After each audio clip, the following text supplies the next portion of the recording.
Welcome to Breakfast with Spaniels with Dr. Judy Morgan.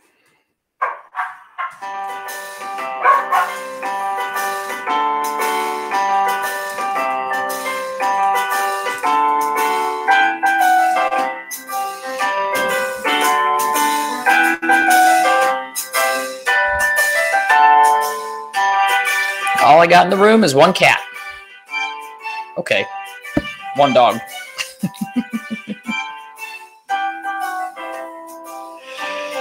And what did happen to Monday? Got away from me.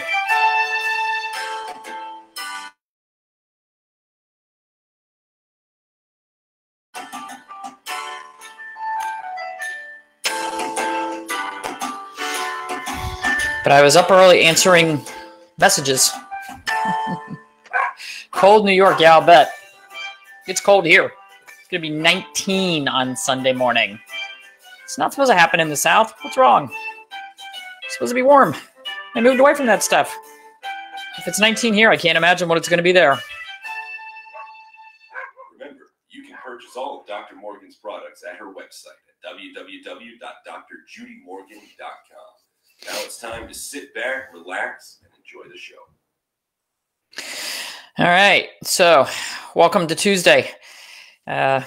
My kitties are very entertaining. Yeah, so today was supposed to be mitten surgery, and they called yesterday to confirm, and I canceled because the way those cats were bouncing off the walls during our supporters live on Friday night and yelling at each other and jumping from tree to tree and cabinet, I watched that cat race around and said, no problem with him. And then all weekend they were allowed out in the rest of the house and he was running around, jumping on the tables, jumping on the bed. And I thought, well, why am I going to put you through 6 to 8 weeks of pain and recovery when you're using your leg just fine? So, yeah. Hey, good morning, Colorado. It's probably warmer there than it is here.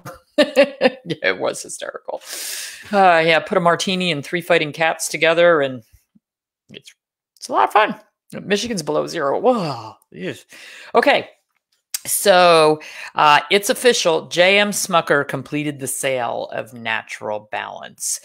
So I read that title to Hugh yesterday and he said, why does a jelly company own Big Pet Food? I said, well, why does a candy company own Big Pet Food, veterinary medicine, veterinary medical labs, veterinary medical radiology? Yeah, they've discovered there's more money and people will spend more money on their animals than they do on themselves. But this is pretty sad, and I'll read you some more of this. But the thing that is sad to me is that back in I forget when Natural Balance first came out, but I want to say it was back in the 90s. And that was one of those foods that, I mean, it's a dry kibble and I think they have canned as well, but it was one of those foods that we would go to. This is before I knew anything about the pet food industry, but that was one of the foods that we would go to for limited ingredient diets and hypoallergenic diets. They really weren't hypoallergenic, but they just were a little cleaner at the time and had some proteins that were a little different. They were, they had a lamb and rice and whatever, which at the time was novel. It is certainly not novel at this point. But they were a company that we kind of looked to, that were not prescription diets, but they were something that would work a lot of times for our allergy animals, itchy dogs, that sort of thing. It's completely changed over the past couple of decades. So don't go running out to buy Natural Balance thinking that it's going to solve problems. It's not. It's gone down the tubes, mostly because it's been bought by company after company. But Smucker dumped it. They dumped it for $50 million. And the business for Natural Balance generated $220 million in sales last year. Yet they dumped it for $50 million because they weren't selling enough of it and they weren't making enough money off of it. And the profit margin wasn't high enough. And you know what they want to focus on instead? The J.M. Smucker company, they want to focus on their core brands. Their core brands are Rachel Ray Nutrish, Milkbone, and Meow Mix. Well, let's just say the profit margins on those are huge because Meow Mix is almost all corn. Corn's cheap. Why would you keep a product line where you have to spend money on meat when you can keep a product line that sells incredibly well in grocery stores across the country and Walmart and big box stores? And it's all corn. The profit margin's huge, huge. Milkbone, the #1 selling treat in the world. Milkbone, have you read the ingredients? Oh my gosh. And yet it's the #1 selling treat in the world. So clearly we're not doing a good enough job educating people, or we're not reaching enough people. But this just kind of gives you an idea of where Smucker's is aiming themselves. They're aiming themselves at the mass market, low quality foods, low quality ingredients, but selling billions of dollars worth. The #1 selling dry food is Pedigree. How scary is that? That is really scary. Part of that is because these are the brands that get into the third world countries, the countries that we're trying to, like bring into at least the last century, if not this century. But unfortunately, the animals, just like the people in those countries, are not getting high quality nutrition. What they're getting is a lot of shelf stable, highly salted, highly preserved junk food that is now making those people much less healthy and those pets much less healthy. And I think that's sad. I think it's sad that we are taking pets and people who have eaten whole food diets, grown their own, done very well for centuries. And it's kind of what we've done to America. We've Americanized our food chain, and it's not a good thing. Obesity, diabetes, arthritis, heart disease.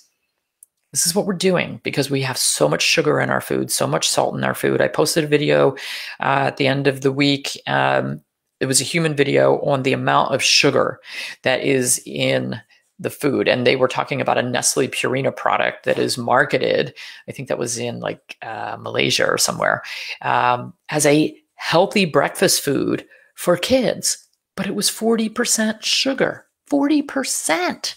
And there was another one that was 60% sugar, yet they're being marketed as healthy foods for our kids.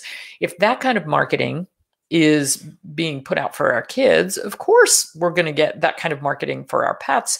And it's just not high quality ingredients. So it's that for the natural balance, they say, and it was bought out by an investment company, Nexus Capital Management. So when your pet food company is owned by a money management corporation, what do you think the bottom line is? Profits. But their partner said, we believe in the brand legacy and the ability to reinvigorate the business as an independent company in partnership with the strong management team we've assembled. Well, I would hope that part of their plan, part of their marketing plan is maybe to improve the quality of ingredients that are going into the food and maybe go back to what that brand originally started as, which was something marketed as a bit healthier, a bit more limited ingredients, something that could be used for pets that were having digestive or skin issues, chronic ear infections. I don't think they'll get there. I don't think that they will change the brand enough for it to go back to be marketed in, or well, enough to have a beneficial effect in that manner. We'll see. But it's owned by a capital wealth management company.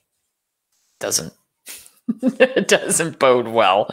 Okay, everyone have a wonderful day. We got to get out to the barn and feed the kids and the big kids. Welcome. Oops. Yeah, well, we're welcoming again. If only all vets would stop recommending kibble. Yeah, good luck on that. Yep. Diet.